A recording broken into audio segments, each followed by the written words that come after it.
Olá, queridos amigos da Fraternidade Espírita, Irmã Sheila. Jesus nos abençoe a todos, nos dê paz, em especial neste período em que estamos vivenciando essa pandemia, onde os corações estão muito agitados, a mente está bastante desviada, vamos dizer assim, da sua meta principal, que é Deus.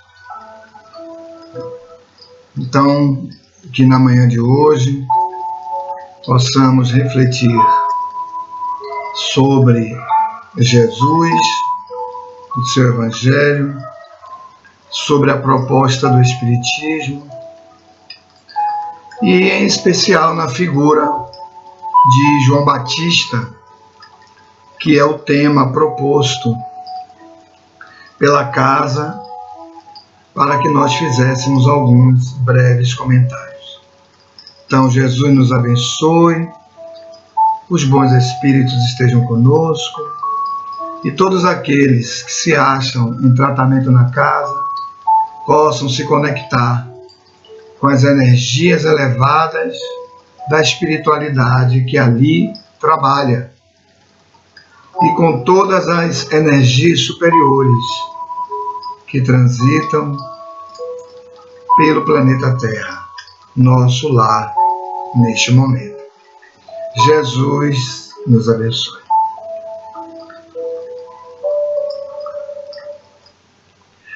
Bom, o tema que nós vamos abordar hoje é um pouco sobre a figura de João Batista, né?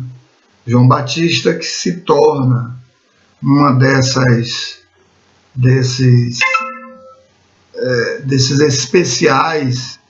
especiais personagens do cristianismo, né? Ele era primo de Jesus, a mãe dele era Isabel, né? E que era prima de Maria, e eles são também primos, né, em segundo grau. Então eles vão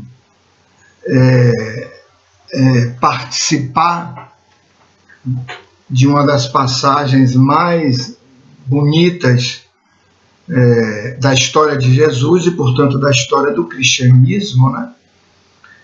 Do cristianismo, onde João Batista ele é tido como o precursor de Jesus, né?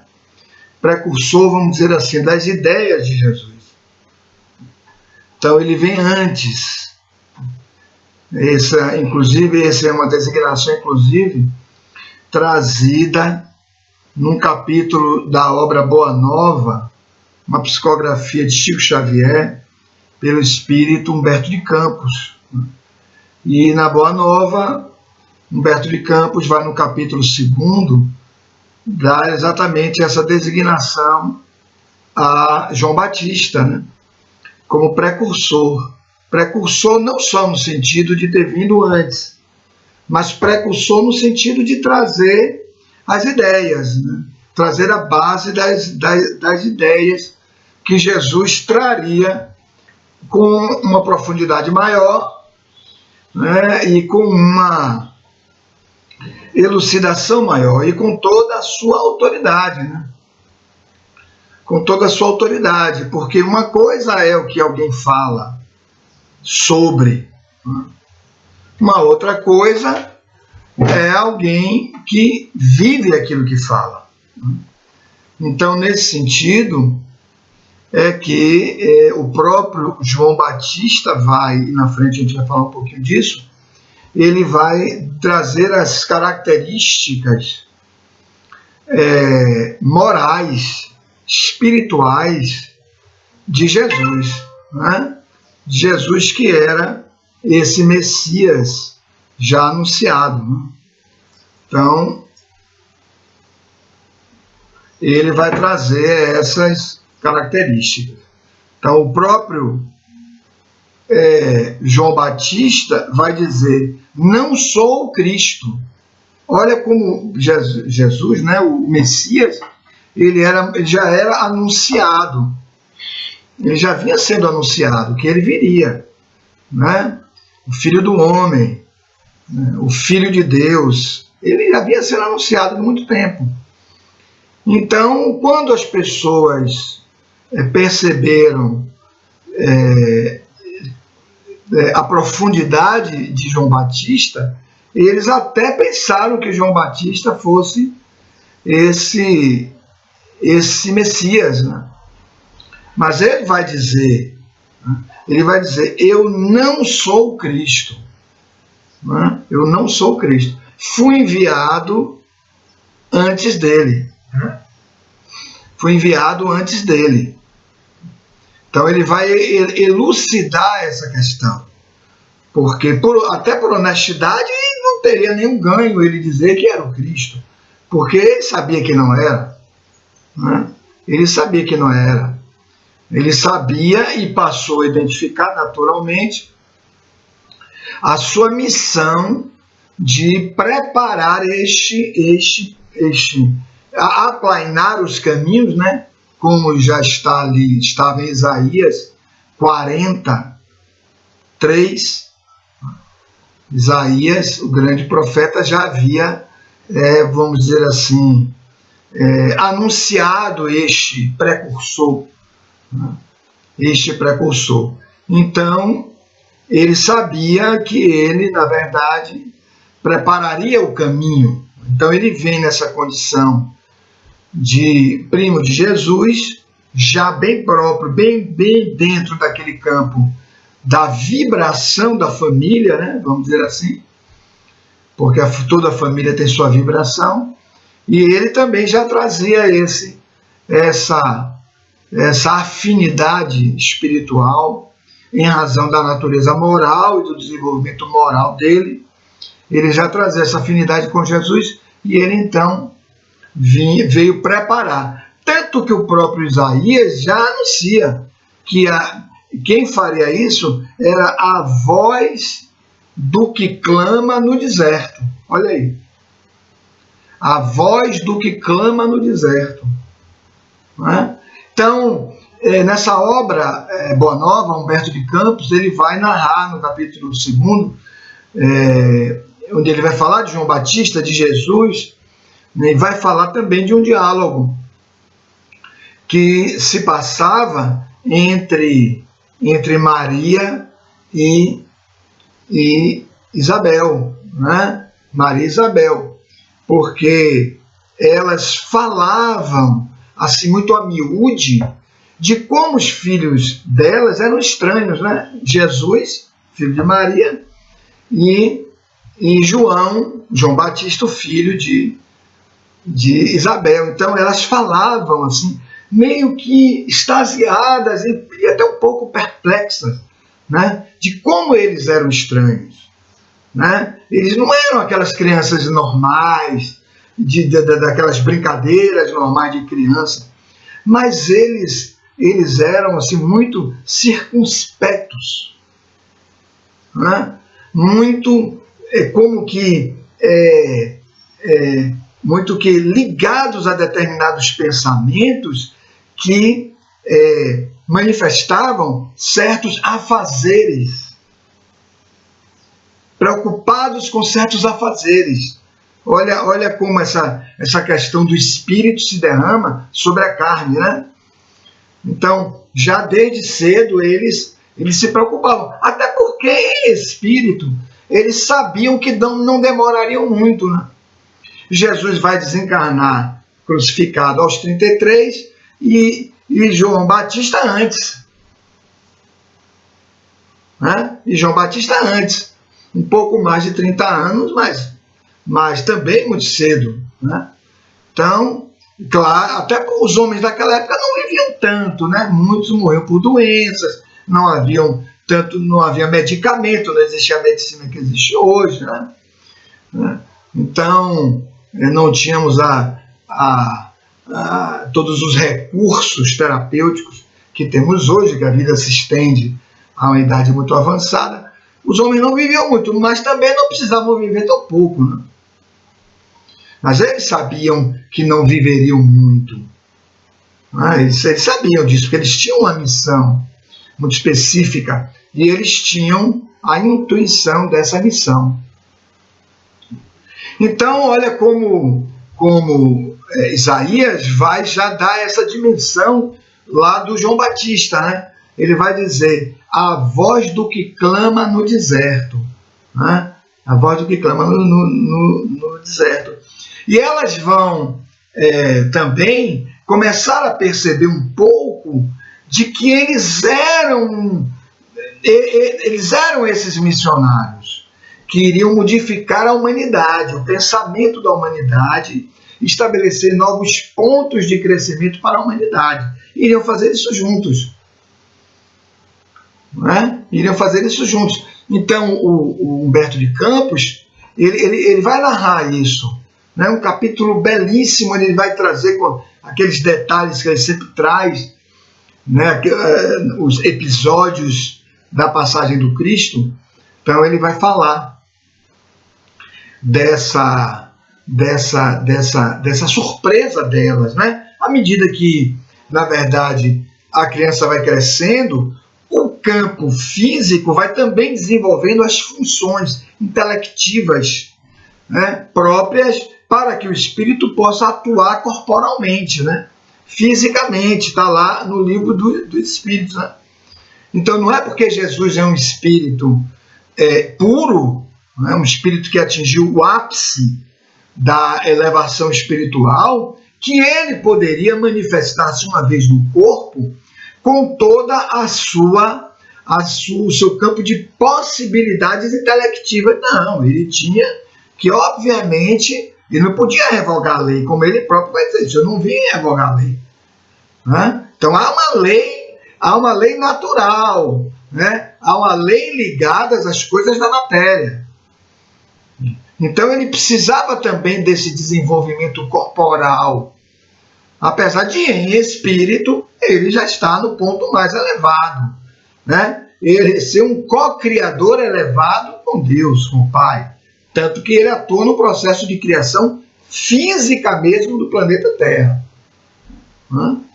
Mas é óbvio que ele precisava desse desenvolvimento. Então, elas falavam, né? A própria Isabel falava muito para a Maria: poxa, mas eu encontro João assim, absorvido, né, por determinadas questões, distante da sociedade, distante dos outros meninos, né? Às vezes dentro assim de lugares afastados, onde dá a entender que ele está fazendo grandes elucubrações. Ele tem a fronte como que tomada por determinadas responsabilidades e engendrando formas e caminhos de realização daquele compromisso que dá para perceber que ele entende que é dele. Né? Que é a sua missão. Hoje nós vemos assim, hoje somos assim em muitos momentos, né? Em muitos momentos somos assim. Às vezes estamos em determinados comportamentos, em determinados momentos, em determinadas situações, que nós estamos imaginando, perpetrando, né, no mental, como vamos realizar uma determinada tarefa que nos compete. Nós mesmos, né? Nós mesmos somos espíritos tão desenvolvidos assim, mas já temos alguns compromissos, né? Já temos tarefas. Né? Então, nós estamos envolvidos com isso e dedicamos a atenção àquilo, o tempo àquilo, as energias àquilo.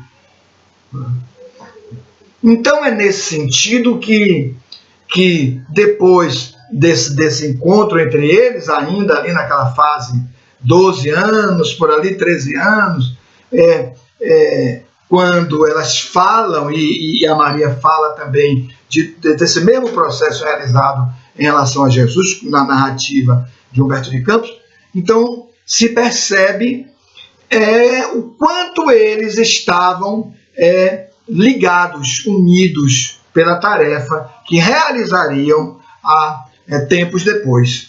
Né? Tempos depois. Porque Jesus se encontraria por volta dos 30 anos com João Batista, ali próximo do Rio Jordão, onde ele já estava realizando a sua tarefa de divulgar a palavra de Deus, né?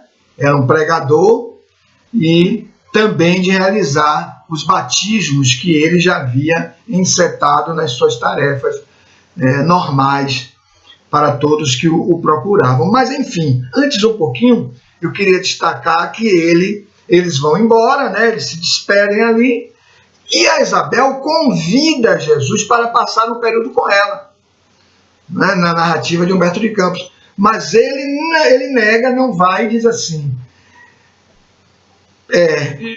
João deve partir primeiro. Olha como ele dá já ali né? Já apresenta ali a ideia de como ele sabia das tarefas e como elas deveriam ser executadas. Agora, ele partiria primeiro para o quê? Partiria primeiro para a execução da sua tarefa. Jesus partiria depois. A vida pública de Jesus só viria depois, né, aos 30 anos, mas João Batista teria que iniciar dele antes, porque ele era o precursor. Né? Ele prepararia o terreno, né? Ele prepararia uma psicosfera, ele traria a notícia do reino de Deus antes, e Jesus então faria a consolidação dessa mensagem, aí já numa outra estrutura, num outro momento e com a outra autoridade, né? Uma outra autoridade. Então é nesse sentido que João Batista ele vai desenvolver a sua tarefa. Então ele vai se isolar por um período muito longo no deserto.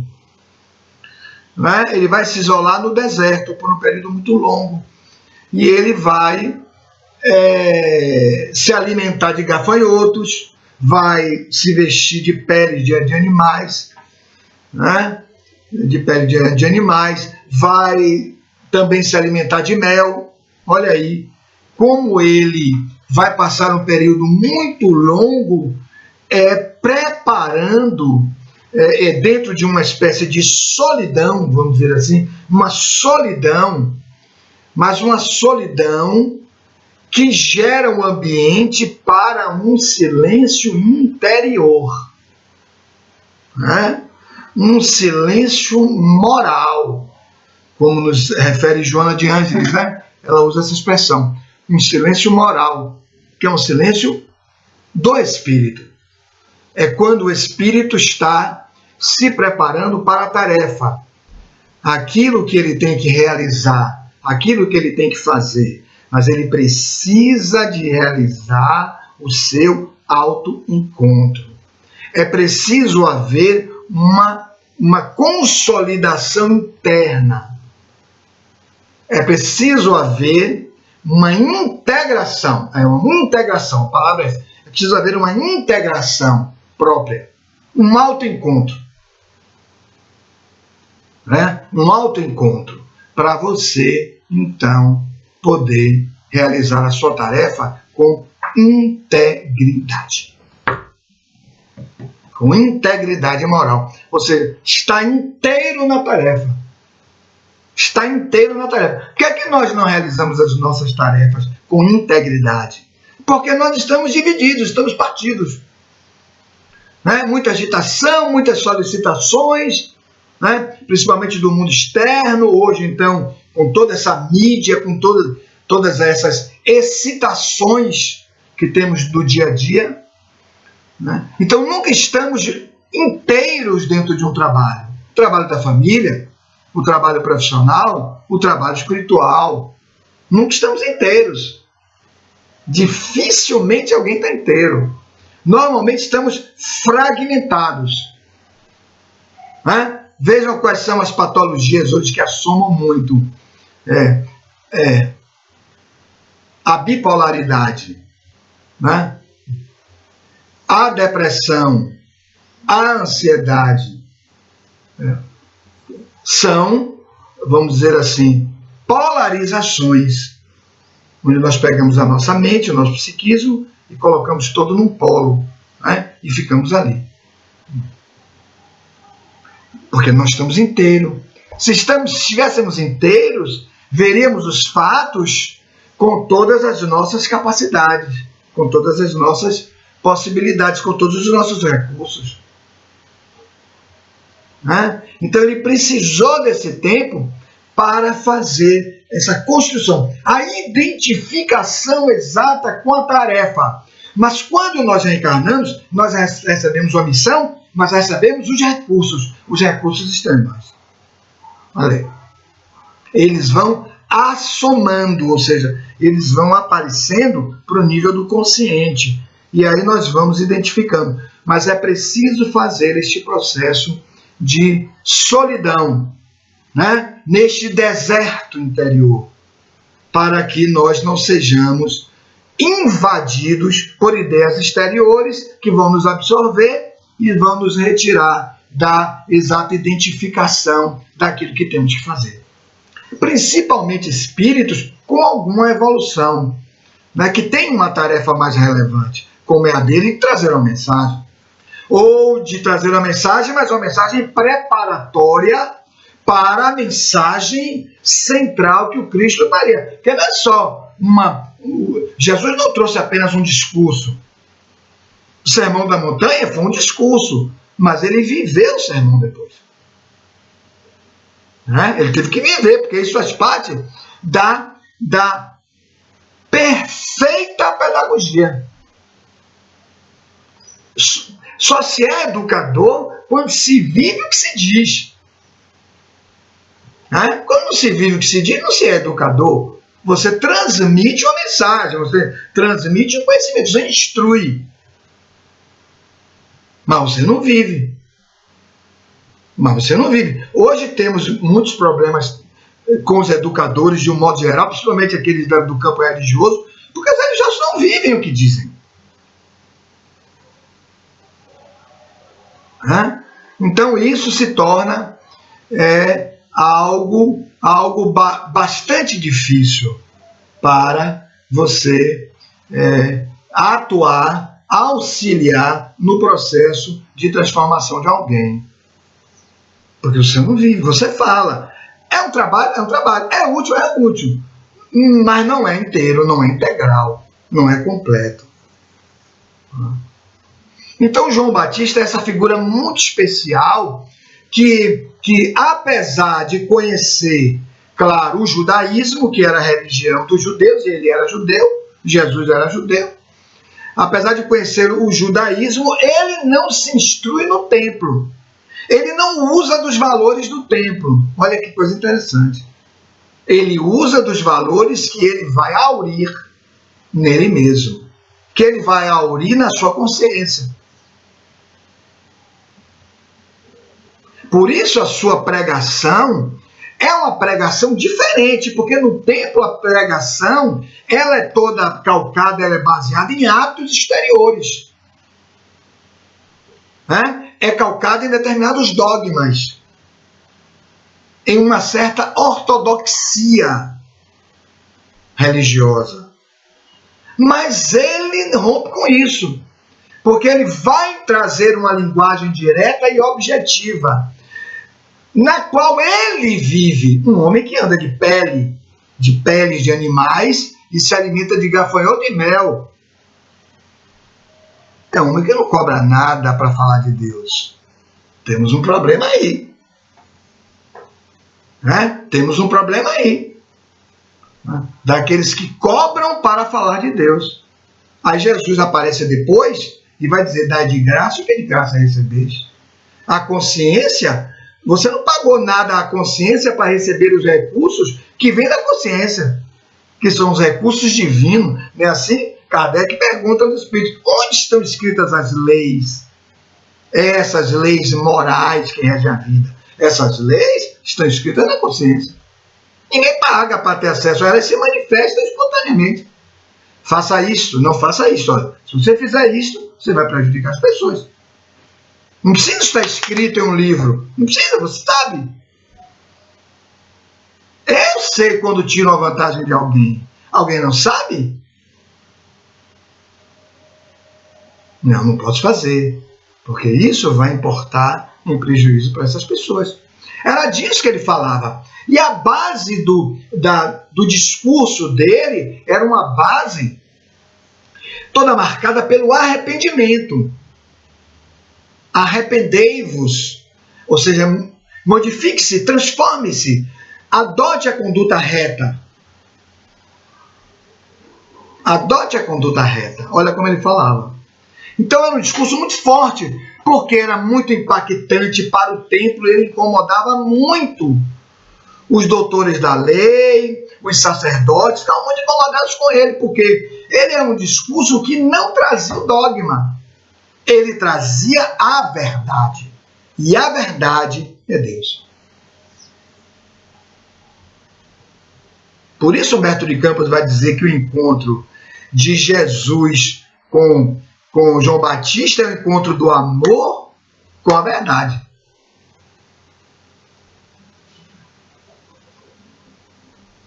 Então, é nesse ambiente que vai sendo construído os primeiros movimentos mais concretos da vida pública de Jesus e também o preparatório para o próprio Jesus. Então, a voz do que clama no deserto. Lá atrás, Isaías. Porque há todo um planejamento evolutivo para a humanidade terrestre. Claro, há todo um planejamento. Só não vê quem não quer ver. Como é que o cara ia dizer alguma coisa que ia acontecer muito tempo depois? Porque ia acontecer. Porque já estava no propósito azado para acontecer. Aquilo deveria acontecer toda vez que a humanidade alcança determinado patamar de desenvolvimento intelecto-moral, vem a nova revelação, vem novos acréscimos. Porque a alma precisa de alimento espiritual. Então esses alimentos chegam. Não vão chegar todos os dias, que nem todos se desenvolvem da mesma forma, têm e fazem as mesmas buscas. As buscas são feitas posteriormente, à medida que o espírito se desenvolve em intelecto e se desenvolve moralmente. Então, clamar, a voz que clamar aí é um pedido, é uma rogativa, é quase que um impositivo para quem escuta. Arrependa-se, modifique-se, ou seja, transforme-se. Ezequiel também já havia se referido a isso. Deus não quer a morte do ímpio, quer que ele se transforme e viva, que é pelo arrependimento. Aí os espíritos vêm depois agora com Allan Kardec e falam do arrependimento. Questão número 1000 do Livro dos Espíritos. Exatamente a questão número 1000 do Livro dos Espíritos.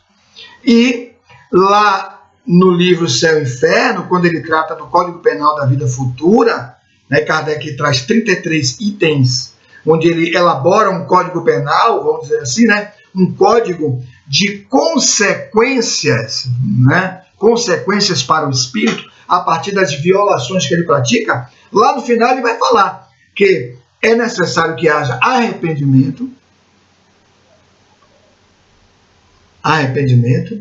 e reparação. O arrependimento e a reparação. Porque não basta se arrepender. Senão é muito simples. Me arrependi, está tudo resolvido. Está tudo resolvido. Mas não é bem assim, né? Senão é muito simples. Algumas religiões até pregam isso. Quando você estiver morrendo, se arrependa, e aí você entra no reino. Mas não é bem assim, né? Que muitos se baseiam naquele episódio do ladrão, né, do malfeitor que tinha sido executado com Jesus, e pergunta a Jesus se ele estaria com Jesus no reino. E Jesus diz: hoje mesmo estarás comigo no reino. Mas aquele arrependimento dele ali é um arrependimento porque era o máximo que ele podia fazer. Ele estava pregado na cruz, o cara não tinha mais o que fazer.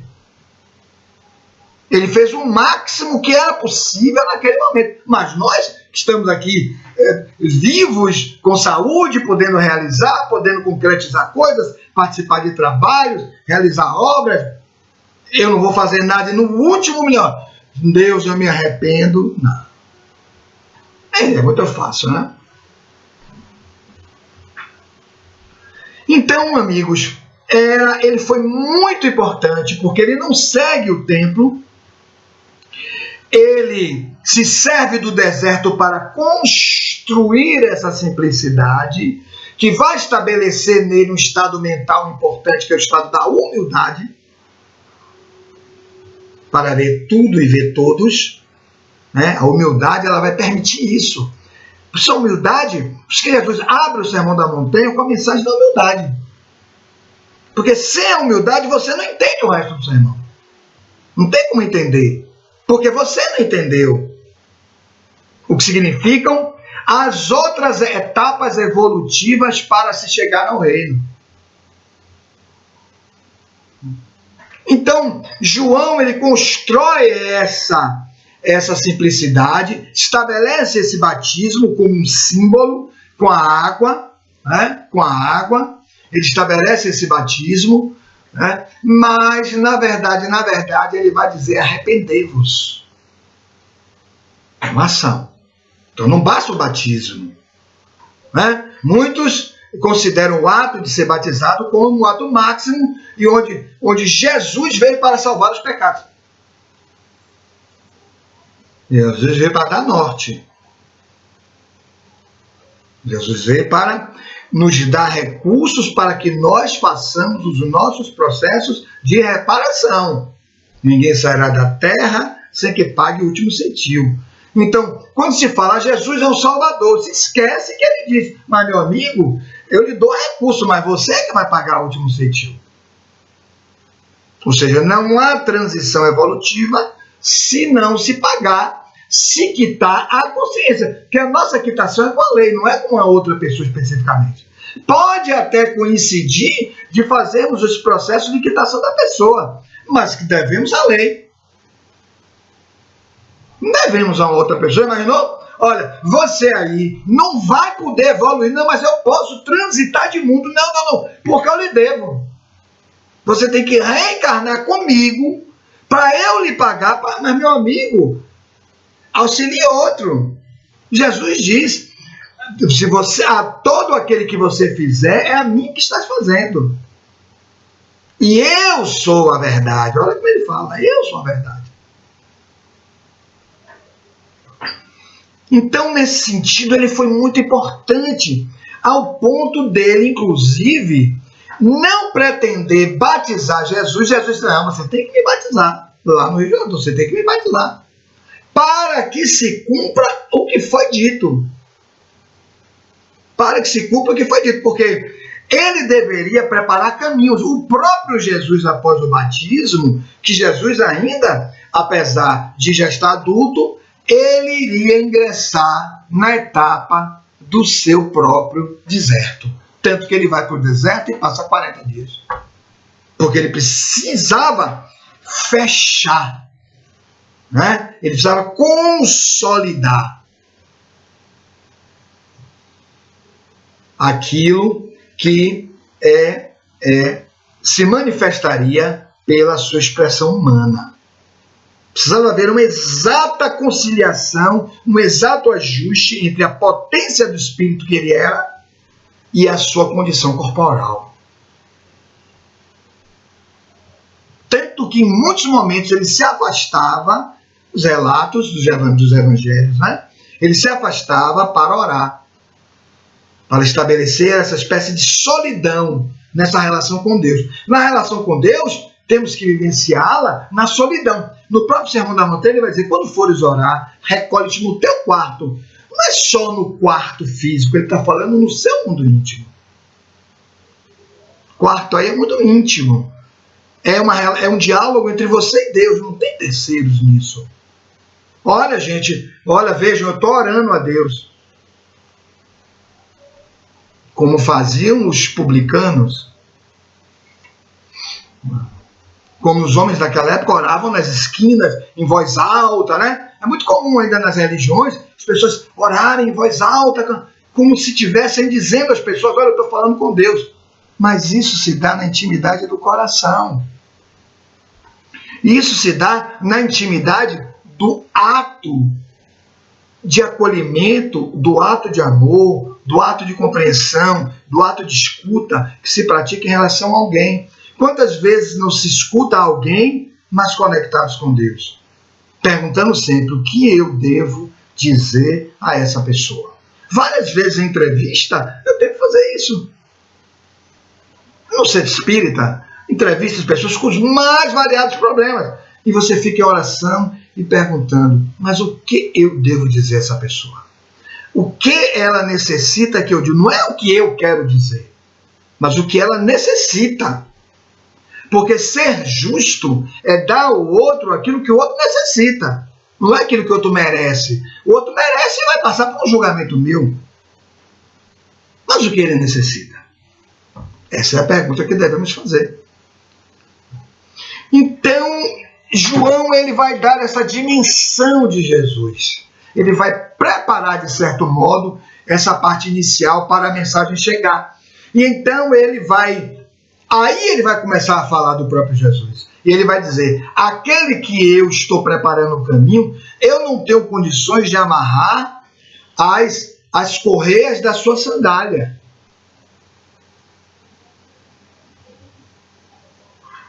E ele trará, eu trago o batismo, mas ele trará o fogo que queimará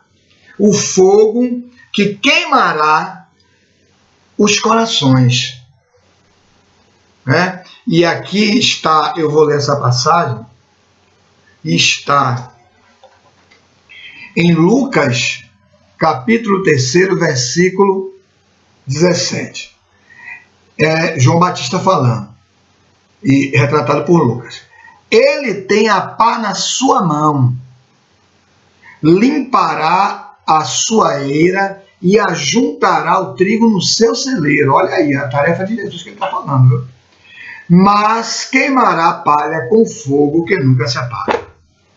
Fogo do amor nunca se apaga.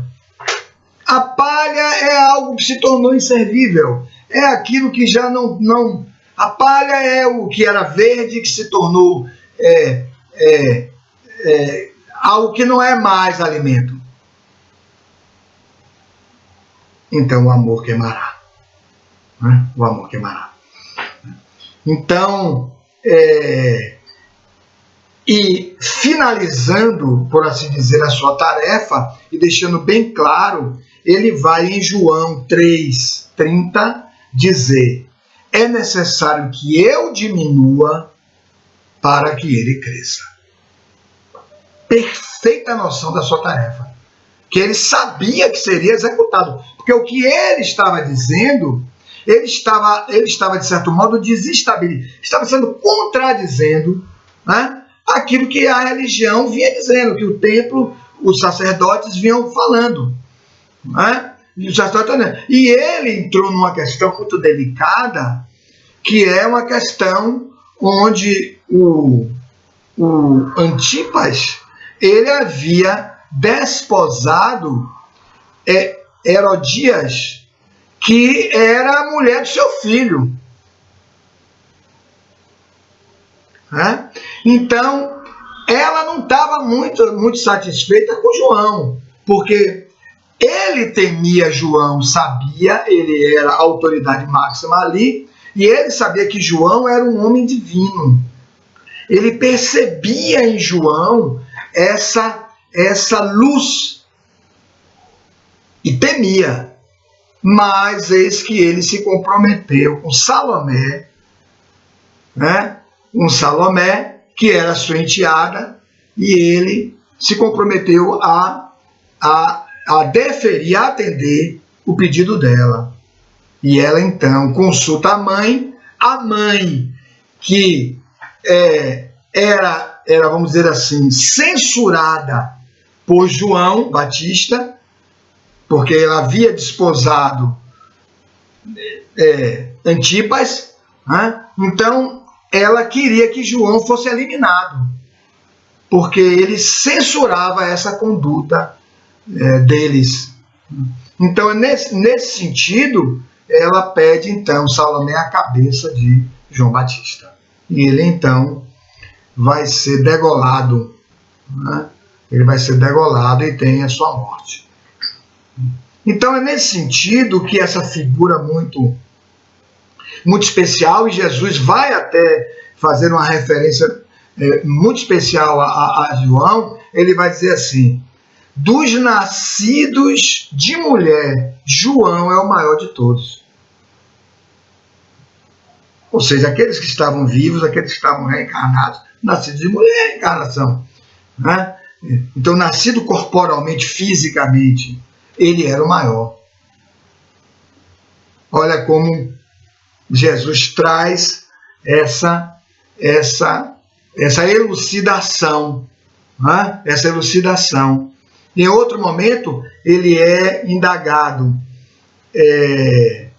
como está em Mateus 17, versículo 10 a 13.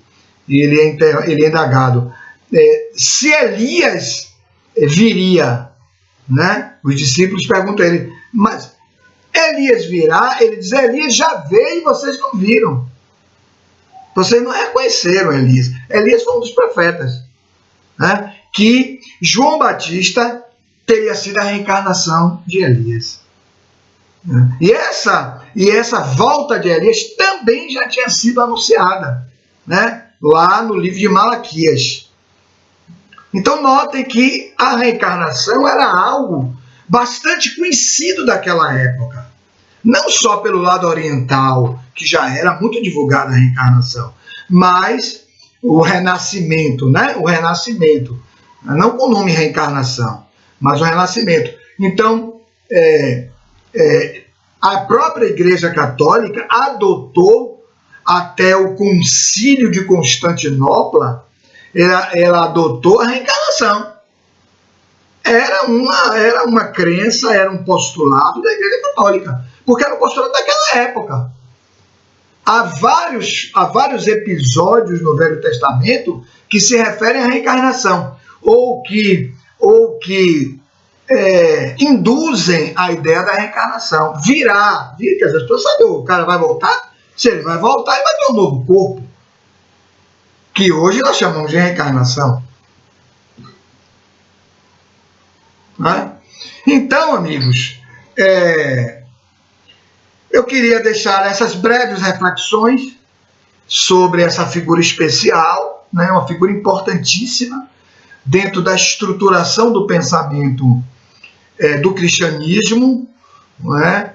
Ele vai influenciar bastante o pensamento daquela época, trazendo aquela primeira ruptura com o formalismo, né, do judaísmo e de outras crenças da época, para estabelecer então algo até um pouco rude, né, como se ele fosse assim, um profeta um pouco rude. Né? Ele é tratado assim como alguém um pouquinho rude, porque ele é tão direto, ele é tão objetivo, que ele vivia aquilo que ele dizia, na simplicidade, na expressão, né? Na humildade, porque ele sabia que o Cristo traria o complemento, ele traria a totalidade do pensamento de Deus, apresentaria Deus como o Pai, né? E traria o conjunto de todos os deveres para se chegar a Deus, como ele próprio diz, né? Ninguém chegará a Deus senão através de mim. Olha como Jesus, ele é completo, ele é perfeito, ele é decisivo, né, na sua tarefa. E o João Batista ele sabia disso, porque quando isso tudo é preparado no mundo espiritual, quando nós chegamos no mundo físico, as intuições começam a aparecer, porque esses deveres já estão em nós. Já estão em nós. Né? Tanto que Jesus vai dizer isso.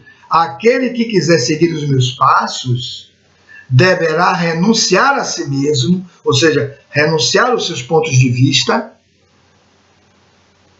Não é renunciar a si como pessoa, mas como ponto de vista. Porque é muito estreito o nosso ponto de vista. Nossa mente é muito reduzida. Deverá renunciar ao seu ponto de vista, adotar os meus pontos de vista, o dele, de Jesus. Tomar a cruz, né, assim, renuncia a si mesmo, toma a tua cruz e segue-me. O que é tomar a cruz? Tomar os deveres. Aqui você veio. Eu não sei, como não sabe? A consciência vai trazendo para nós os deveres. Tudo que vemos, sabemos o que é nosso e o que não é. O que é tarefa nossa e o que não é, a gente sabe. A gente até diz, né? Essa tarefa é de fulano, olha. Esse menino aí, esse cuidado, essa tarefa é de fulano. Ele está negligenciando. Porque todos estamos reencarnando com tarefas juntas, que se completam.